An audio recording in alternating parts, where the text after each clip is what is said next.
ଜୀବନର ଚଲାପଥ ସବୁବେଳେ ଅଙ୍କା ବଙ୍କା।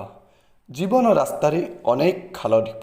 ଜୀବନ ଢେଉ କେତେବେଳେ ଉପରକୁ ତ କେତେବେଳେ ତଳକୁ। ସହଜ ସୁସ୍ଥ ସୁଖୀ ଜୀବନଯାତ୍ରା ପାଇଁ ଆବଶ୍ୟକ ବୁଦ୍ଧି, ବଳ, ଧୈର୍ଯ୍ୟ ଆଉ ଆତ୍ମବିଶ୍ୱାସ। ଆତ୍ମବିଶ୍ୱାସ ବଢ଼ିବ କିପରି? ଅବସାଦରୁ ମୁକ୍ତି ପାଇବେ କେମିତି? ସୁଖୀ ଜୀବନର ମୂଳମନ୍ତ୍ର କ'ଣ? ବିପଦରୁ ଆପଣଙ୍କୁ ଉଦ୍ଧାର କରିବ କିଏ? ସଫଳତା ପ୍ରାପ୍ତି ପାଇଁ କରିବେ କ'ଣ? ସବୁ ପ୍ରଶ୍ନର ଗୋଟିଏ ଉତ୍ତର।